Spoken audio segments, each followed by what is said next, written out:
Welcome to the Matrix, a land in which you think that you understand the game of fantasy football, but in reality, you don't know shit. Especially at the quarterback position, when we got the likes of Geno Smith, Jacoby Brissett, even motherfucking Daniel Jones out there outscoring the likes of Aaron Rodgers, Tom Brady, Matthew Stafford.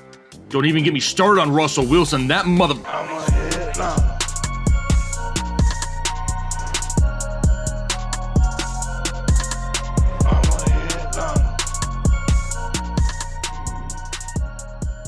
What is going on, Headliner Nation? Jake, Fantasy Headliners. Hopefully everyone's doing well out there today, where we're talking about quarterbacks that we're going to start and sit here in Week 4 fantasy football. Damn, I did not realize how bright these lights are in my face until I took off those sunglasses. Holy hell, right now it's bright in here. But we're not going to waste a whole lot of time. We're going to be breaking down every matchup here for the quarterback position, trying to give you as much information as possible so you can make the best decisions for your fantasy team. We're not wasting any more time, though. We're getting right into the content, kicking it off Thursday Night Football, the Miami Dolphins and Cincinnati Bengals. And on the surface, this is a game to be super excited about, right? It's a matchup between Tua Tagovailoa and Joe Burrow. We're definitely excited to see these two quarterbacks play, especially since they've been doing pretty well to start the 2022 season. A lot of question marks in this game, though, for Tua. He's currently quarterback 6 overall in fantasy football, averaging over 22 fantasy points per game, throwing the ball right around 33.5 times per game as well, which is 20th in the NFL, so he's being super efficient, thanks to the big plays of the likes of Tyreek Hill and Jalen Waddle. But now going up against the Cincinnati Bengals, a team that's pretty solid against opposing quarterbacks, right now only allowing 10.6 fantasy points per game to opposing quarterbacks, which is third fewest in the NFL. But when it comes to injury concerns here, what are we looking at? Was it a concussion? Was it a back issue? Is it his ankle? Is it all of the above? A lot of people out there saying, hey, it's just his back. That's what he said. But when you watch the actual replay, dude hit his head on the turf, immediately held his head, woke up, shaking his head, and then stumbled as he stood up. That is like textbook concussion right there. So I don't know. I'm not a doctor. It just didn't look that great at the time he came back into the game, though. But we also have a couple other injuries there. Jalen Waddle, Cedric Wilson, two other wide receivers that are banged up right now as well. But this is a primetime matchup of Tua versus Burrow. Big-time weapons all over the field. You got Jalen Waddle versus Jamar Chase. As long as Tua is fully healthy and good to go in this game, I'm going to go ahead and roll him out there. You just have to know there's kind of a huge risk. If it is an actual back injury and they can create pressure, maybe a few sacks to where they hit that back and really starts to bother him, could be a little bit shaky as the game goes on, but just know that going into it. For Joe Burrow, currently quarterback 7 overall, we're starting Joe Burrow. Of course, he's averaging over 20 fantasy football points per game, and he's throwing the ball almost 42 times per contest, which is 6th most in the NFL. Now, no team in the NFL allows more points to opposing quarterbacks than the Miami Dolphins, who right now are allowing 26.3 fantasy points per game. That's kind of going to happen. When you have a high-octane offense that's putting up points, other teams are always having to play catch-up and kind of stuff the stat sheet there in garbage time. Injury concerns, offensive tackle La'el Collins, he's questionable to play. But when it comes to the X factor, it's this passing game that's starting to click. When we really start to see Tyler Boyd produce as the number 3 option in this offense, you know things are going to start going well. With the three-headed monster of Boyd, Higgins, and Chase, you know the ceiling has to be high. We're starting Joe Burrow. How about we head over to Sunday football, but we're going early because we got a London game. That's right, the Minnesota Vikings and New Orleans Saints playing in London. We got Kirk Cousins here up first, currently quarterback 14 overall, averaging just about 16 fantasy points per game.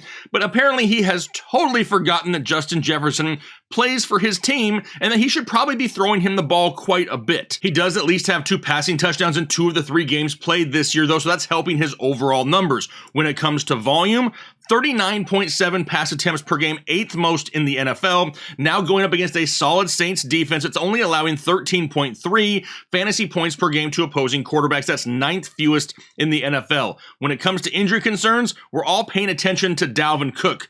But is it that big of a deal for Kirk Cousins? Because if Cook isn't available, Alexander Mattison is. And according to, past results, The offense doesn't change a whole lot when Madison is in the ballgame over Cooks. They still kind of plug and play, and we know we get the production out of the running back spot. Still, X factor still has to be Justin Jefferson. Can he make an appearance in week 4? The ceiling for Kirk Cousins, we haven't even seen it yet. What is it going to look like when this offense starts clicking? Don't forget, this is a new coaching staff, a new offense this year. It's taken him a little bit of time to get going, but once it does, the big points are coming, and we're going to start Kirk Cousins this week. For Jameis Winston, he's currently quarterback 15 overall, averaging 16.3 fantasy points per game, has 5 interceptions to only 2 touchdowns over the last 2 weeks. Now, he's throwing the ball on average 38.3 times per game, which is 10th most in the NFL, so we know the volume is going to be there, but now a matchup going up against the Minnesota Vikings. They allow right around 18.5 fantasy points per game, 16th in the league, kind of middle of the road, but a lot of injury concerns in New Orleans. We got Michael Thomas, Jarvis Landry, Taysom Hill. Heck, even Jameis Winston himself is not 100%. He's playing through multiple back fractures. Don't forget about that either. A lot of things going against the offense of the New Orleans Saints. Now, I'm just not that big of a fan of a London game, right? Usually London games really rely heavily on the running game.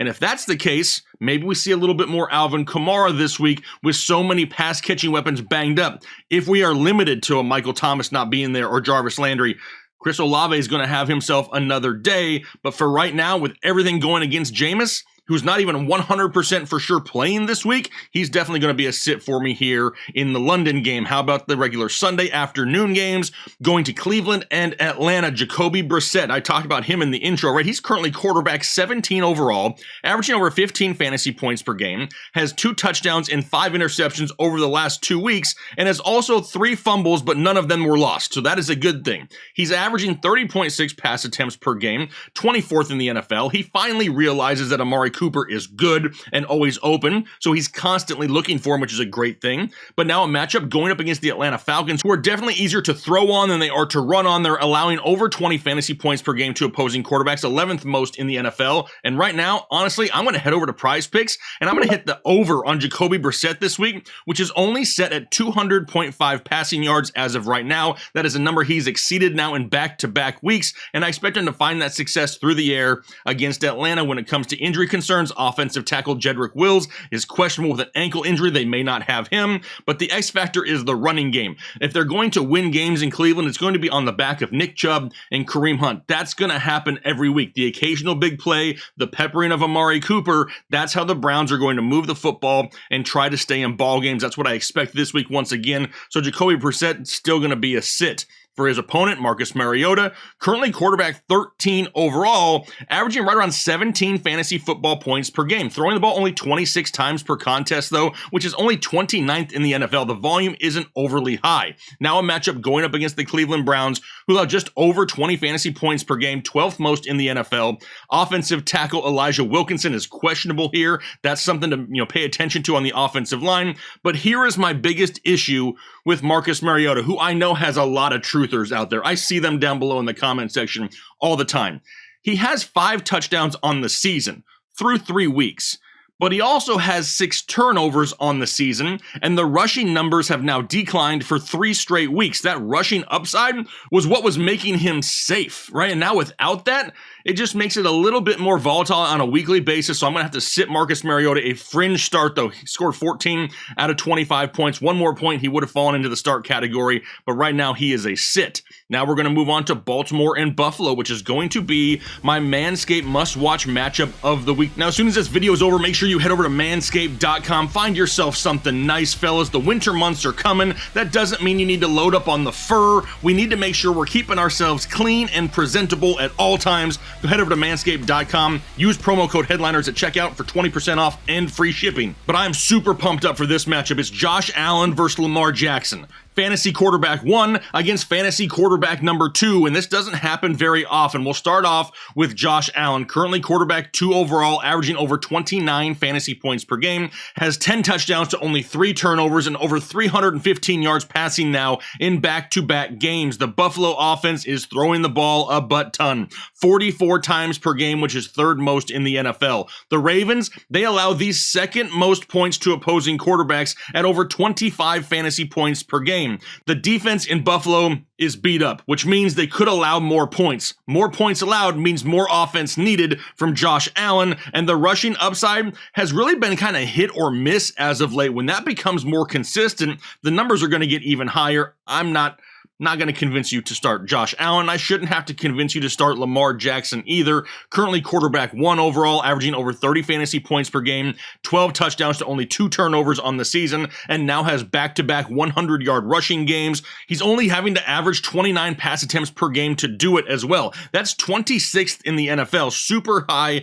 efficiency, but now he goes against the Buffalo defense, who is still currently number 1 against opposing quarterbacks.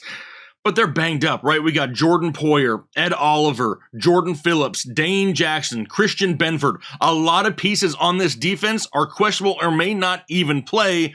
That's something to pay attention to. When it comes to their own personal concerns, Lamar Jackson is getting by just fine without Ronnie Stanley and Patrick McCarry. However, when that offensive line gets healthier, do we see Lamar Jackson get better? I mean, I don't know how he can get much better than what we've seen here the last couple weeks, but the X factor is his feet alone. They win you matchups. But now, the way that he's throwing the ball with such efficiency and finding the end zone regularly, he's playing at an MVP level, and 100% this is why I said I loved him so much in the preseason. I have preached waiting on quarterback for years on this channel. This was the first time that I told people, if Lamar Jackson falls to you in the 5th round, do not pass on Lamar Jackson. I've seen a lot of comments down below. People listen to that and they're reaping the rewards.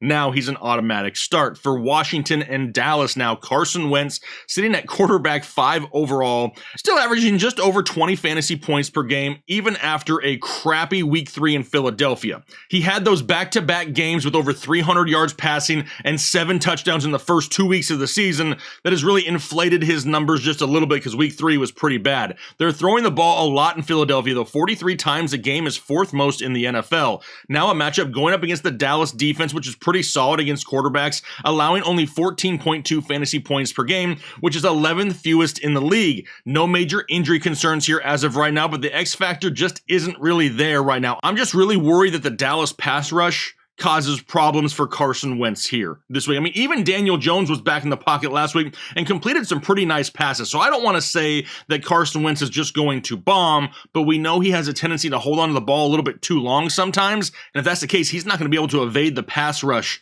of the Dallas Cowboys. He's still a start for me this week, but he's a more of a riskier start.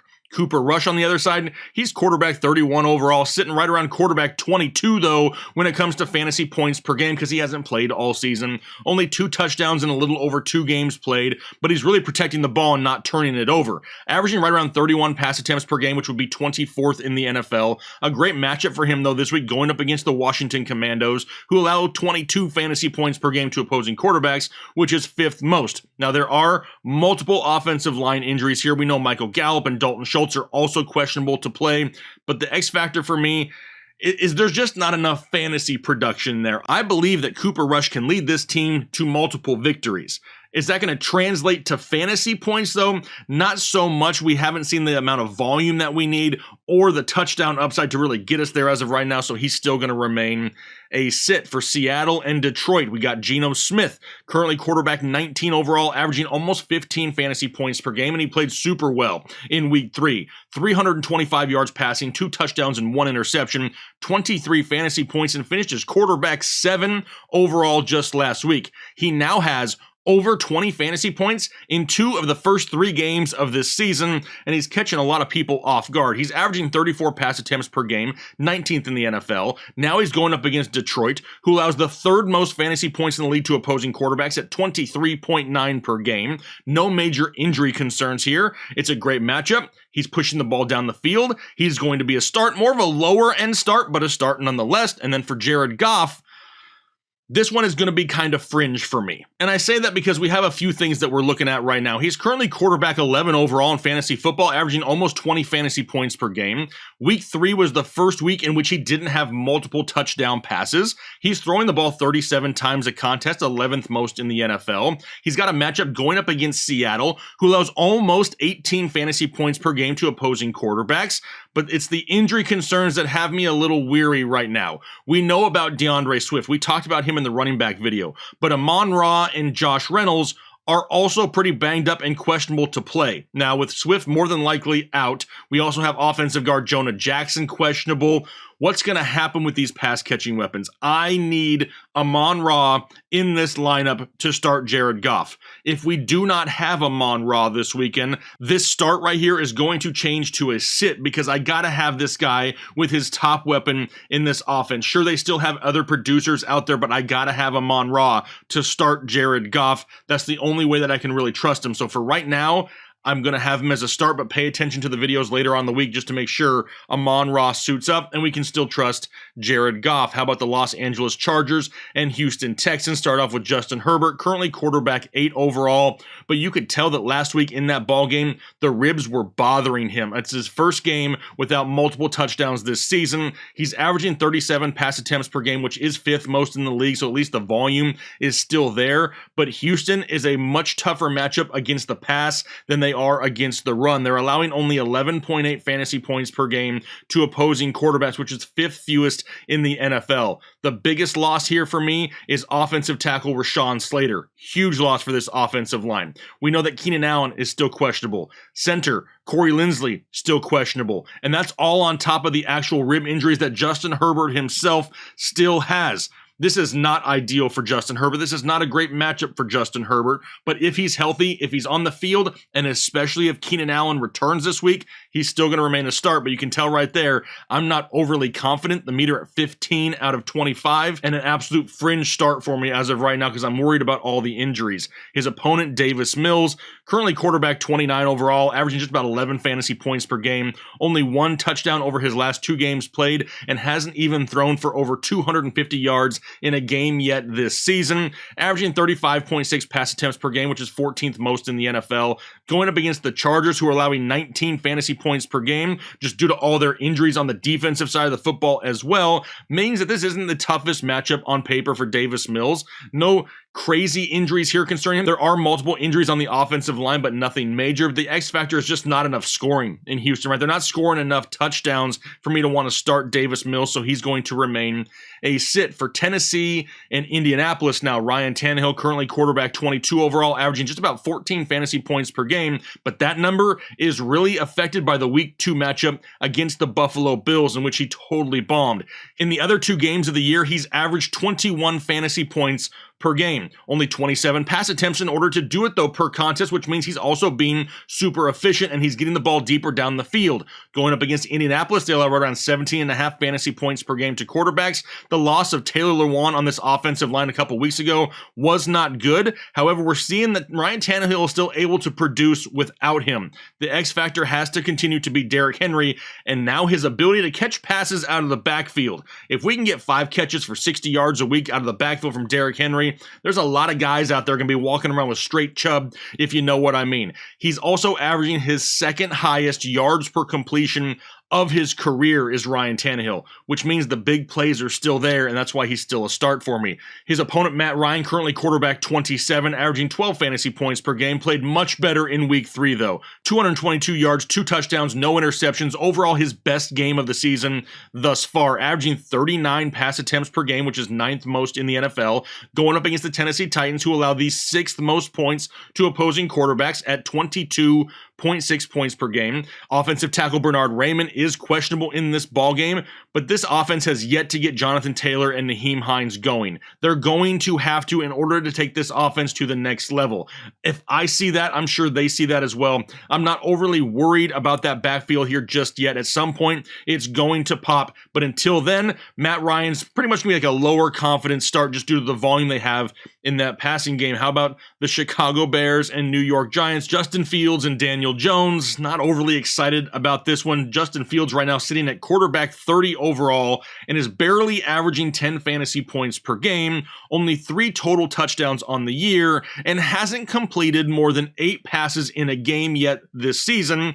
Hasn't even rushed for 50 yards in a game yet this year as well. Dead last in the league in pass attempts at only 15 per game. The Giants are only allowing 15 fantasy points per game to quarterbacks.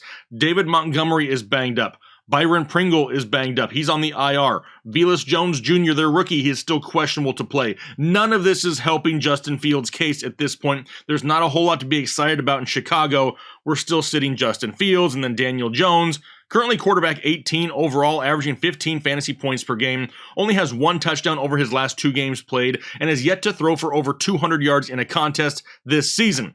But we did kind of just see the rushing upside return a little bit for the first time in week 3 against the Dallas Cowboys. That was great to see. He's averaging just under 31 pass attempts per game. The Bears have been pretty solid on the season against opposing quarterbacks as well, allowing only 13 fantasy points per game, 8th fewest in the league. And when it comes to injuries, they lost Sterling Shepard. Hate to see that for Sterling Shepard. Also, Kadarius Toney, Wan'Dale Robinson, they're both questionable to play. We know that Kenny Golladay just isn't a thing anymore, so Daniel Jones is going to need some help out there. But here's the thing. Is it just me, or on some dropbacks, does Daniel Jones look like an all-pro quarterback? And then literally it can be in the same series.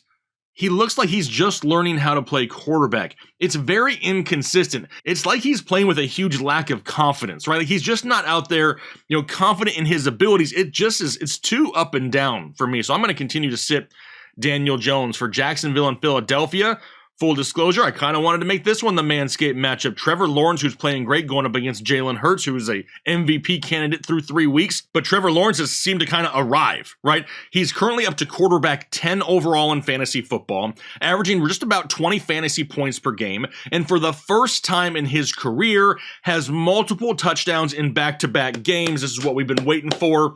T-Law, I'm getting excited for it now because it's starting to finally click here in Jacksonville a little bit. They're averaging 37 pass attempts per game, 12th most in the NFL, but it's a difficult matchup. I don't want to sugarcoat this one whatsoever. The Eagles secondary is playing great right now, only allowing 12.3 fantasy points per game to opposing quarterbacks. That's 7th fewest in the NFL. No major injury concerns in Jacksonville. There has to be one of the healthiest teams in all of the NFL.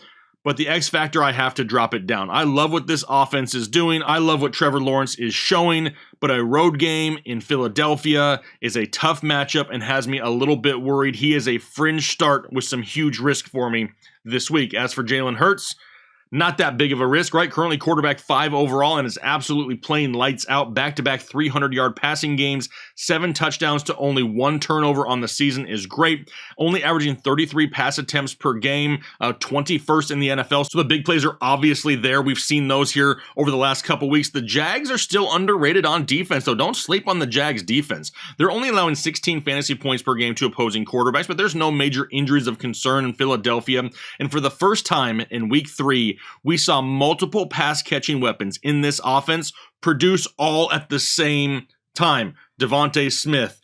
We saw Dallas Goedert, because I'm feeling so fancy right now, getting the end zone. A.J. Brown, all these guys were involved last week, which is a great sign going forward. Plus the rushing upside on top of all that. You're starting Jalen Hurts. How about the Jets and the Steelers? We got Zach Wilson returning and making his debut here in 2022. It's no longer going to be Joe Flacco. So obviously, the production isn't there for Zach. But we need to see what he's going to look like in this offense, because at the end of last year, he was starting to look pretty good. When it comes to volume, though, no team is passing more right now than the New York Jets, averaging 52 pass attempts per game, which is absolutely crazy. A matchup now going up against the Pittsburgh Steelers, who allow over 17 fantasy points per game, almost 18 because they're sitting at 17.9. But there's another loss on this offensive line. They have now lost their 3rd offensive tackle on the season, with George Fant being out. They need to take care of the tackles in New York, right? Because they're dropping like flies at this point. We need some help on that offensive line. The X factor is how much do they really rely on the rushing game this week? With Zach Wilson in his first game back, a banged up offensive line, do they rely more on Breece Hall and Michael Carter to take some of that pressure off him in his first start, which is going to be on the road in Pittsburgh? I kind of expect that to happen. He's going to be a sit until we see how he responds. His opponent, Mitchell Trubisky, currently sitting at quarterback 24 on the season, and he's really handcuffing this offense right now. Only 2 passing touchdowns on the year. With all of those weapons, it to me feels like he's playing super cautious, like he's worried to make mistakes because he's looking over his shoulder at Kenny Pickett. That's how I feel like he's playing right now in Pittsburgh. He's still throwing the ball 34 times a game, which is middle of the pack in the NFL. The Jets are allowing over 20 fantasy points per game, 13th most in the league. No major injury concerns here right now, though, but 3 touchdowns on the year just ain't going to cut it here, Mitch. I mean, we need a little bit more with all the weapons that you have at your disposal. He needs to bust out of his shell a little bit, otherwise he's got to be ready to lose his job, because it's going to be happening here pretty soon if he doesn't start moving this offense down the field consistently with all the weapons that they have. But for now, Mitchie Biscuit's going to be a sit for the Arizona Cardinals and Carolina Panthers. We got Kyler Murray. Slower start for Kyler this year, right? But he's still sitting at quarterback 9 and only 10 points away from being inside the top 5. So it's not as bad as it really seems. Now, no touchdowns in week 3. That sucked, right? We really can't go games without touchdowns, but it was a tough matchup for him going up against the Los Angeles Rams defense. Arizona throwing the ball a lot as well. Second in the league right now at 47 pass attempts per game. Carolina been pretty solid against opposing quarterbacks, allowing just 13.5 fantasy points per game. But Rondale Moore, AJ Green, they're both banged up. We need some pass-catching weapons there. Justin Pugh on the offensive line can't afford to take more losses on this offensive line either. He needs some of these guys to start stepping up until DeAndre Hopkins gets back. Because right now, it's really just Zach Ertz and Hollywood Brown, and defenses can kind of key in on that. We haven't really seen the rushing upside yet either.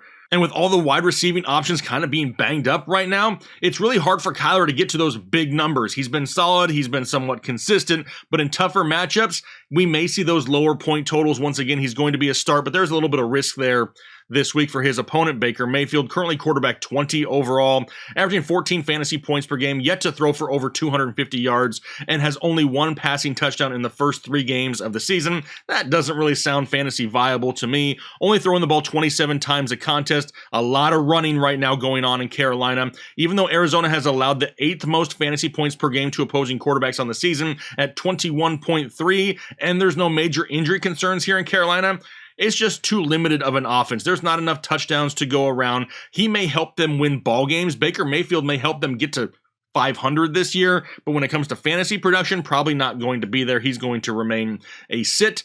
On to New England and Green Bay. Brian Hoyer looks like he could be the starter for the New England Patriots. Bill Belichick wants to come out there and say that Mac Jones is day-to-day, but let's be honest. Let's make some eye contact here for a second. Mac Jones looked like he was about to die last week. And we all saw the pictures, right? Hobbling off the field, carried in the locker room, looked like his leg had been amputated on the field. That dude can't play this week. If he plays this week, he's lost his man card completely, because everyone's gonna be like, dude, it was so bad, but now you're playing. Mac Jones ain't gonna play, right? It's gotta be Brian Hoyer in this offense here this week. I have to think with the high grade, high ankle sprain, I can't see Mac Jones. I just can't. Anyway, for Brian Hoyer, production obviously really hasn't been there. He's had 1 start since 2020. New England been throwing the ball right around 32 times a game, but a difficult matchup going up against Green Bay, who's allowed only 14.5 fantasy points per game to opposing quarterbacks. Now, defensive back Jair Alexander for the Packers is questionable, so that could help things if he does not play. But on his own team, Jacoby Myers is also questionable. That's a safety valve target right there in that offense that he would probably like to have at his disposal. I wasn't overly excited about this offense with Mac Jones. I'm not overly excited right now with Brian Hoyer. It's not very tempting to me here this week. His opponent, Aaron Rodgers, currently quarterback 26 overall, averaging just over 13 fantasy points per game, has only 4 touchdowns to 4 turnovers here to start 2022, and that isn't the norm by any means for Aaron Rodgers. He's thrown the ball 31 times a game, which is fairly low for him as well. New England does allow the 7th most fantasy points per game to opposing quarterbacks, though, at 22.5. It's much tougher to run on New England than it is to throw on New England, so that has its benefits for Aaron Rodgers. For injuries, we got wide receiver Christian Watson questionable, which is kind of nothing new at this point, right? Most of the receiving core for this team has been questionable for multiple weeks, but the emergence of Romeo, listen, we know his name is Dobbs, okay? But it sounds so much cooler to say Romeo Doubs when we say it, because it's just fun, and we like to have fun. But this dude is gaining the trust of Aaron Rodgers, which is scary because he could definitely help him start to put up some more solid numbers. We may not see huge ceiling 4 or 5 touchdowns a week, Aaron Rodgers, but if we can get him in that ballpark of quarterback 12 to 15-ish, definitely an increase to what we've seen here as of late, and I've got him as a fringe start. Down to Denver and Las Vegas now. Russell Wilson, currently sitting at quarterback 25 overall, only has 2 touchdowns on the year. Is that right? Can we check that? That's right.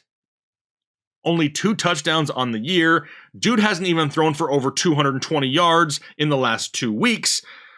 The team hasn't even scored over 16 points in a game yet this year. What the hell is going on in Denver? They're averaging 35 pass attempts per game, which is decent volume. Las Vegas allows the 4th most fantasy points to opposing quarterbacks at 23.3 per game. The loss of offensive guard Billy Turner, who's questionable, that's something to pay attention to in Denver. But outside of that, this offense just hasn't clicked yet. But they're going to. There's way too much talent on that side of the football for them not to. It's just taking a little bit of time. Head coach Nathaniel Hackett, he's bought the newest, copy of Madden. He's trying to figure out offense on the fly. Give him a little bit of time. They're going to figure it out here in Denver. I have Russell Wilson as a fringe start. Had him as a sit last week, a fringe start with some risk here. This week, his opponent, Derek Carr. Now, despite the early season struggles for Las Vegas, Carr's still sitting at quarterback 12 overall in fantasy football because he's had multiple touchdowns in all 3 games of this season. They're throwing the ball over 40 times a game. But now a matchup going up against the Denver Broncos, they've been pretty good. They're only allowing 11.6 fantasy points per game to opposing quarterbacks. Hunter Renfrow is still questionable, but they really need to start focusing on getting the ball more consistently to Davante Adams and, most importantly, Darren Waller. If this offense is going to take a step forward, those are the 2 pieces that really have to step up. Maybe then they can sprinkle a little bit more of a running game in there as well. Something to make this offense not so easy to figure out, right? They're going to have to try to find ways to get a little bit more creative in Las Vegas, but with the touchdowns being there and the volume being there, Derek Carr still a start for me as well. We go down to Kansas City and Tampa Bay, a game we're paying attention to with the weather there. Of course, we'll update that as the week goes on. Things can change in a moment's notice in a couple hours in the weather. So for Patrick Mahomes, I don't think I'm going to start Patrick Mahomes this week. Just kidding. I just wanted to make sure you were listening out there. He's quarterback 4 on the year, averaging 36 pass attempts per game, which is a little bit lower than we would like to see. But now he's going up against Tampa, who's still pretty solid, the 6th best team in the NFL when it comes to allowing points to opposing quarterbacks at only 11.9 per game. But we just saw Aaron Rodgers go up against this defense and put multiple scores up on the board. No major injury concerns in Kansas City. We're watching Mecole Hardman, but so many other options in that offense that they're not overly reliant on one team. They're not predictable anymore. They're not just going to come into every week and force feed Kelsey and Hill. Now they have multiple weapons that they can use each and every week, and it's really, helping out Patrick Mahomes to the point to where he's kind of got a lot of freedom in the offense, right? He's not just locked on somewhere. He has the opportunity to spread the ball around, and it's really helping Patrick Mahomes. His opponent, Tom Brady, currently sitting at quarterback 28, which is what's going to happen when you're missing multiple wide receiving options, especially the high-end ones that he's been missing. He's yet to have a multiple touchdown game, somewhat concerning, only throwing the ball 34 times per week, which is the lowest it's been since he's been in Tampa Bay, but now going up against Kansas City, who allows the 9th most fantasy points per game to opposing quarterbacks at 20.9. Julio Jones, Chris Godwin, multiple offensive linemen are hurt right now in this offense. At least he gets back Mike Evans this week, which is a huge thing for Tom Brady to have that opportunity at a slightly higher ceiling. We saw him struggle in week 3. Granted, it's because he was without all of his main weapons, but it's Tom Brady on primetime football against Patrick Mahomes with Mike Evans back. We're watching the weather, but I don't see how we can afford to sit Tom Brady. This just seems like one of those games that he could kind of break out and have a pretty solid performance, so he's going to be a start. And then lastly, Monday Night Football, the Rams and the San Francisco 49ers. For Matthew Stafford, he's currently quarterback 23 overall in the season, had no touchdowns against Arizona in week 3. Which is a big cause of him dropping down to quarterback 23. He's throwing the ball also 34 times per game, 18th in the league. Going up against San Francisco, been pretty solid against opposing quarterbacks, allowing only 10.3 fantasy points per game. No major injury concerns here. I mean, Cooper Kupp himself can propel Matthew Stafford up the ranks, right? That connection between those two is huge, and they put up big numbers each and every week. Last week, we didn't really see it. We saw Kupp kind of save the day for himself with a rushing touchdown, which is not something that we're used to seeing. There's been multiple missed opportunities in the end zone, though, with Allen Robinson. 3 over the last 2 weeks that could have been potential touchdowns that are going to come at some point. The chemistry just not quite there. They're just a hair off in this offense, but once it clicks, the big points are coming. He's going to be a fringe start for me here this week. And then lastly, Jimmy G. He's averaging 14 fantasy points per game in his 2 starts. which is kind of what we expect from Jimmy G, right? This is kind of what we've seen for multiple years. He's averaging only 25 pass attempts per game, which is super low. Surprisingly, though, the Rams are a lot easier to throw on than they are to run on. They're averaging over 20.8 fantasy points per game to opposing quarterbacks. But losing offensive lineman Trent Williams, that's going to hurt. Offensive tackle Daniel Brunskill, he's questionable to play. But this is Jimmy G. It's not somebody that we're really contemplating starting. We know that he's given them an opportunity to win ball games, but not so much from a fantasy perspective. Nothing groundbreaking here. He's going to remain a sit. But there you have my starts and sits for the quarterback position here, week 4 fantasy football. A lot of things going on right now and a lot of options. This may be one of the first weeks that I've seen so many good options at the quarterback position. So maybe you have multiple guys that you're contemplating. Don't forget our rankings videos come out on Thursdays. Every Thursday we drop rankings for each position to make sure you have all the information you need to set your lineups before Thursday kickoff. So hopefully you enjoy the content. If you do me a favor, hit that like button and consider subscribing if you haven't already. That greatly helps us out here on YouTube. We greatly appreciate that. But for now, I'm going to get out of here for the day. So hopefully you have a great rest of your day, a great week, and we'll talk to you later.